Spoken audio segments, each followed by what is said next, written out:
नमस्कार, आप देख रहे हैं न्यूज़ यापा। मैं उज्ज्वल शर्मा आपके साथ। धौलपुर में जो पंचायत चुनाव हुए हैं उसमें बाड़ी विधायक गिरिराज सिंह मलिंगा ने एक अपनी अलग ही छवि बनाई है, चाहे वो प्रदेश स्तर पर हो या जिले स्तर पर।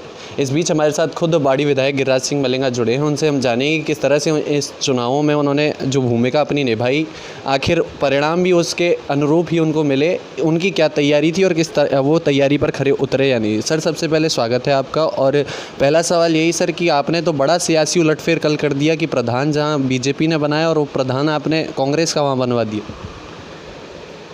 ऐसा बीजेपी के अंदर खुद की फूट थी। उनके 14 वोट थे।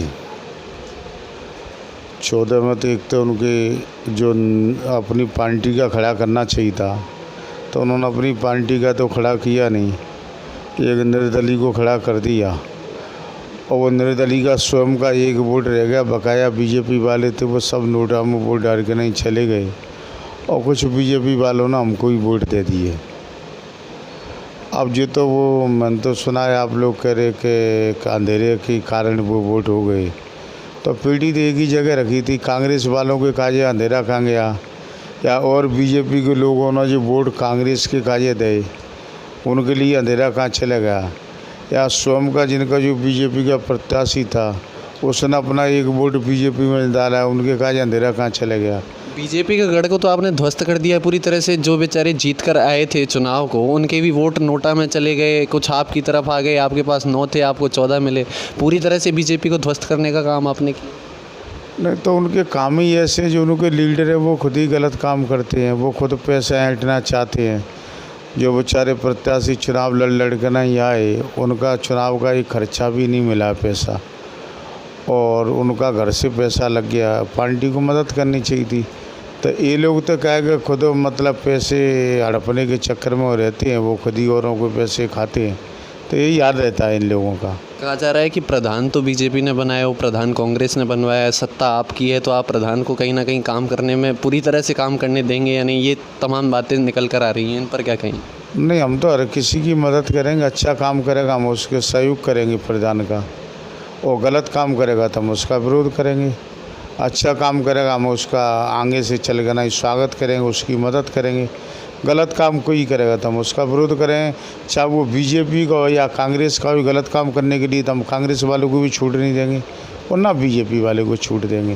जिस दौरान ये वोटिंग हो रही थी उप प्रधान के लिए, उस दौरान अंधेरा सिर्फ बीजेपी प्रत्याशियों के लिए, क्योंकि जिस तरह से बीजेपी के विधायक प्रत्याशी कह रहे हैं कि भाई अंधेरा था तो प्रत्याशियों से गलती हो गई, इसलिए वोट नोटा में चला गया। तो कांग्रेस उस समय अंधेरे में, या तो 3 से 4 बजे की जब बीच में वोटिंग हो रही थी तब अंधेरा था ही नहीं। इस पर क्या कहेंगे।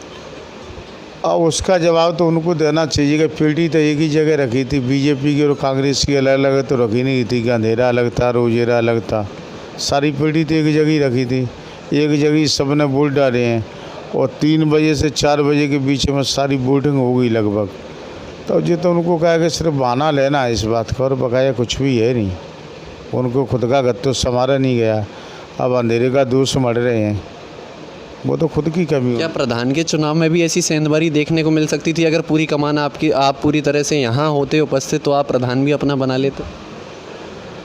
बिल्कुल बना देती, ऐसी कोई लंबी छोटी बात नहीं थी। मैं थोड़ा सा क्या है जयपुर फंस गया, उसकी वजह से थोड़ा सा ये मामला डिले हो गया, इसको मैं भी मानता हूँ।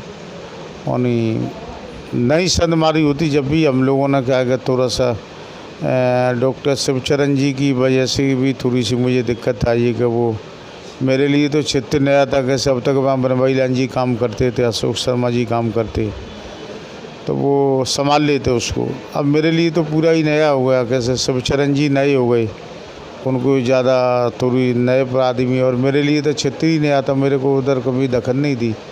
तब की बार किया था थोड़ा सा, वो भी एक फ़र्क था। बकाया तब जीतते कुछ लोग अपने थे, वो आपस में चुनाव लड़ गए 2-2 जगह। धौलपुर कांग्रेस में गुटबाजी की बात कही जाती है कि तीनों विधायकों में गुटबाजी है, लेकिन उसमें कहीं ना कहीं आप अब मुख्यमंत्री की नज़र में एक सीनियर विधायक के तौर पर आए हैं, क्योंकि जिस तरह से आपने जिला प्रमुख भी अपनी मर्जी से ही बनवाया, और पूरे ज़िले में कांग्रेस का परचम लहराने का काम अगर किसी ने किया है तो वहाँ कहा जा रहा है कि बाड़ी विधायक ने किया है। इस पर क्या कहेंगे। मुख्यमंत्री के इस समय बिल्कुल बेहद अजीज हो चुके हैं आप।